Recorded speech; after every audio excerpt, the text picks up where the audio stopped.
عرض کیا کہ اگر کسی گروہ پر آ کر کسی نے سلام کیا تو پورے گروہ پر واجب ہے کہ سلام کا جواب دے بعنوان واجب کفائی۔ اگر ایک بندہ دو بندے اگر جواب دیں باقی ان سے ثابت ہے پھر وہ مشغول الذمہ نہیں ہے،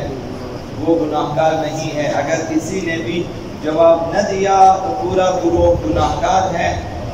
جواب نہ دینے کی وجہ سے، چونکہ رد سلام یعنی جواب سلام دینا واجب ہے اور واجب بھی واجب فوری ہے، دیر کرنے کی بھی اجازت نہیں ہے۔ اب اگر کوئی شخص آ کر ایک گروہ میں سلام کرتا ہے اور ایک شخص وہاں نماز پڑھ رہا ہے اور وہ شک کرتا ہے کہ سلام کرنے والے نے میرا بھی ارادہ کیا ہے یا نہیں کیا ہے، تو اس صورت میں چونکہ شک ہے کہ سلام میرے لیے بھی ہے یا نہیں ہے، اس شک کی صورت میں اس کے لیے جائز نہیں ہے کہ وہ سلام کا جواب دے۔ وہ گروہ ذمہ دار ہے جو نماز نہیں پڑھ رہا، وہ جو شخص نماز میں کھڑا ہے وہ ذمہ دار نہیں ہے، اس سے ساقط ہے چونکہ اسے شک ہے کہ سلام میں مجھے شامل کیا ہے یا نہیں کیا، شک کی صورت میں۔ اور اگر اسے پتا ہو کہ سلام کرنے والے نے مجھے بھی ارادہ کیا ہے، مجھ پر بھی سلام کیا ہے، لیکن کسی دوسرے نے جواب دے دیا، تب بھی نماز گزار کے لیے جائز نہیں ہے کہ وہ سلام کا جواب دے، وہ اپنی نماز جاری رکھے۔ لیکن اگر جانتا ہو کہ سلام کرنے کا قصد کیا ہے، خود میں مجھے شامل کیا ہے اور کسی نے بھی جواب نہیں دیا، تو خود اس پر واجب ہے کہ وہ سلام کا جواب دے۔ گھر میں سلام کرنے سے جب گھر میں داخل ہوں سلام کریں، خیرات بڑھ جاتی ہے۔ آقا رسول خدا صلی اللہ علیہ وسلم نے ارشاد فرمایا ان اردت ان یکثر خیر بیتک، اگر تو چاہے تمہارے گھر میں خیرات کی کثرت ہو، نیکیاں زیادہ، خیرات زیادہ ہو، فَإِذَا دَخَلْتَ مَنْزِلَكَ فَسَلِّمْ عَلَيْهِمْ، تو ایسا کرو کہ جب اپنے گھر میں داخل ہو جاؤ تو ان پر سلام کرو، جو بھی تمہارے گھر والے ہیں سلام کریں۔ جیسے ہی آپ داخل ہو جائیں، جیسا کہ گزشتہ دنوں عرض کیا کہ ایک بسم اللہ بھی پڑھیں اور سلام کریں، اپنے اہل و عیال پہ سلام کریں، السلام علیکم ورحمۃ اللہ وبرکاتہ، اور آپ داخل ہو جائیں، گھر میں نیکیاں بڑھ جائیں گی، خیرات بڑھ جائیں گی، شیاطین دور ہو جائیں گی۔ بہترین سلام کے لیے بہترین پاداش ہے، تو پاداش میں بھی فرق ہے۔ یہ حدیث مبارکہ امام صادق علیہ السلام کی ہے، انہوں نے فرمایا من قال السلام علیکم فہی عشر حسنات، اگر ایک شخص صرف یہ کہہ دیتا ہے سلام کرتے ہوئے السلام علیکم، اتنا کہہ دیا،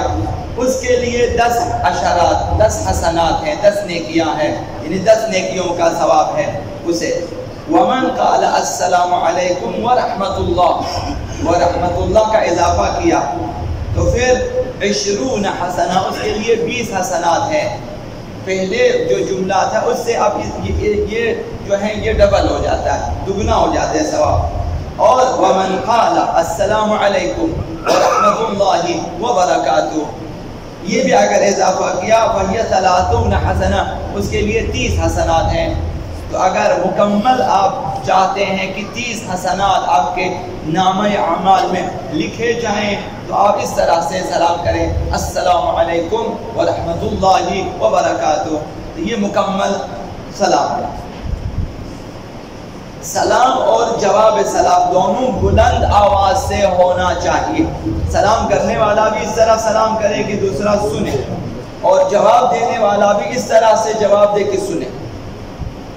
آقا امام صادق علیہ السلام نے فرمایا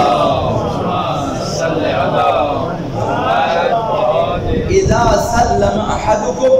فلیجہر بسلامہ، اگر تم میں سے کوئی سلام کرتا ہے تو بلند آواز سے سلام کرے۔ وجہ کیا ہے؟ لا یقول سلمت فلم یرد علی، ایسا نہ ہو کہ یہ کہے کہ میں نے سلام کیا مگر کسی نے جواب نہ دیا، یا دوسرا شخص کہے کہ اس نے اشارہ کیا سلام نہ کیا، سنائی نہ دیا، اس وجہ سے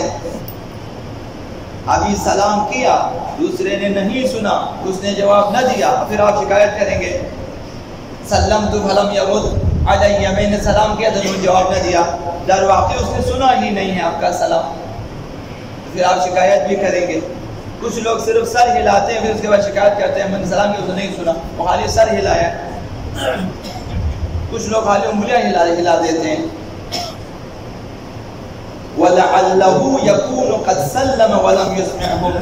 شاید یہ جو اس نے شکایت کیا، شاید وجہ یہ اس نے سلام کیا تھا، اس نے سنایا نہیں ہے،